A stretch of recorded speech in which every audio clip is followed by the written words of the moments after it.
Magandang umaga po sa inyong lahat at maligayang pagdating sa tahanan ng ating mahal na pong Jesus Nazareno. Binabati din natin ang mga nasa online, lalo na mga may sakit at mga nag-aalaga sa may sakit at mga kababayan, mga kadeboto natin mula sa iba't ibang panig ng bansa daigdig na nais sumama sa pagdiriwang ng banal na misa dito sa Quiapo, sa Basilica Minor at Pambansang Dambana ni Jesus Nazareno. Kapag sinabi ko ang salitang ebanghelista sa inyo, marahil ang papasok sa inyong isip ay ang kalsada dito sa gilid. At sasabihin nyo, ang ebanghelista ay isang kalye sa Quiapo. At di ko alam kung kilala nyo kung sino yung ebanghelista na nandyan sa kalsada na nakapangalan. Siya ay si Edelberto Evangelista, isang revolusyonaryo, isa sa mga unang inhinyero na Pilipino kasama ni Rizal. At siya'y lumaban sa revolusyon at napatay sa isa sa mga labanan sa Cavite. Tubong Santa Cruz si Evangelista, marahil kaya ipinangalan sa kanya ang isa sa kalsada dito. Ngunit sa simbahan, pag sinabi nating Evangelista, ito yung apat na mga manunulat ng buhay ni Jesus. Makikita nyo sa taas ng ating simbahan, yung apat na bilog, yan po yung apat na ebanghelista. So sa simbahan, iba ang ebanghelista. Hindi siya yung ebanghelista ng Quiapo. Ang apat na ebanghelista, San Mateo, San Marcos, San Lucas, at San Juan. At sa araw na ito, ipinagdiriwang natin ang kapistahan ni San Lucas. Kakaiba si San Lucas sa mga ebanghelista sa iba't ibang dahilan. Una po, ayon sa tradisyon, si San Lucas ay isang doktor. Kaya siya ay patron ng mga doktor, mga manggagamot. Kaya meron tayong St. Luke's Hospital. At siya dahil doktor, siya ay kung magsulat ay scientifico. Kaya nga sa apat, siya yung pinaka madetalye sa kasaysayan at panahon. Sapagkat gusto niyang isa-isahin at linawin ang kasaysayan din ni Jesus Nazareno. Ikalawa, si San Lucas sa apat na ebanghelista ay hindi Hudyo. Kaya nga sa kanyang ebanghelyo ay ipinapaliwanag niya sa mga nagbabasa ang ilang mga gawain at kostumbre ng mga Hudyo. Hindi katulad ni San Mateo na kanyang iniisip, alam na ng mga nagbabasa yung mga ginagawa at salita ng mga Hudyo. Ngunit si San Lucas, isinasalin niya at ipinapaliwanag niya. Parang tayo, hindi tayo mga Hudyo. Kaya nakatulong ang kanyang pagsulat para mas maintindihan natin ang mga Hudyo.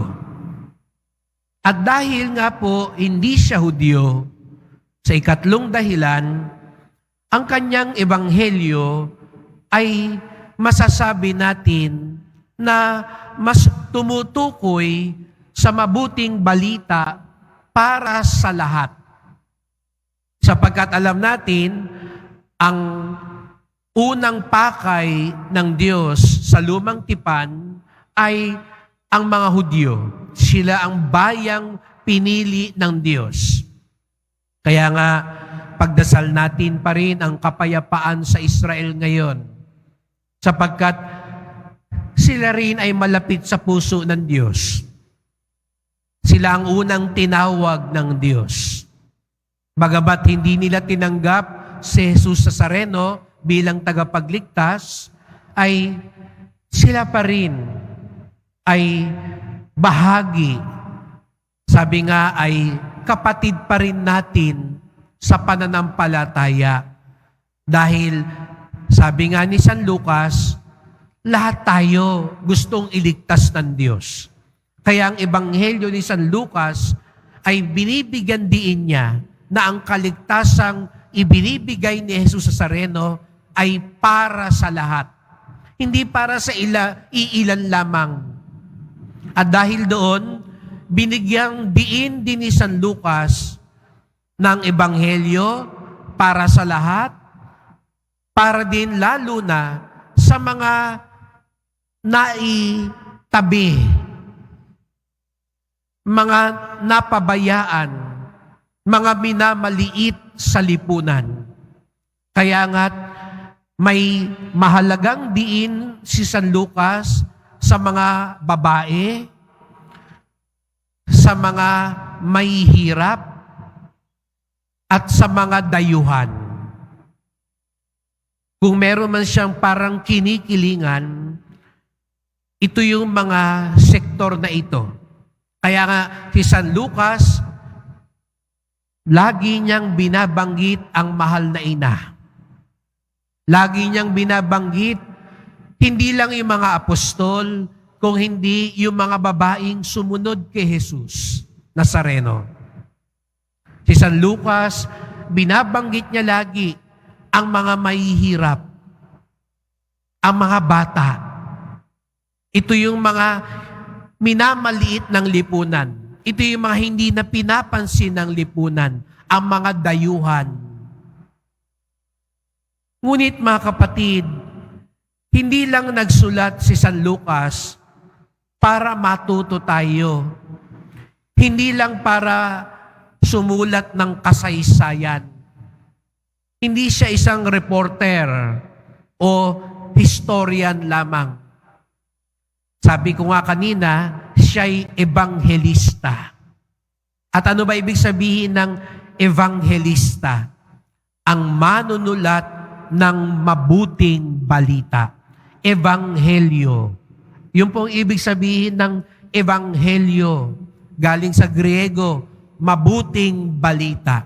Ibig sabihin nito, hindi lang basta balita.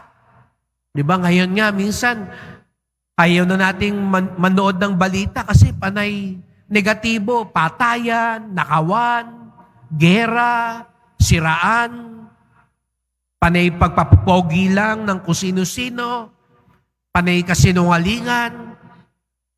Kaya yung iba sa atin, nauumay na sa balita.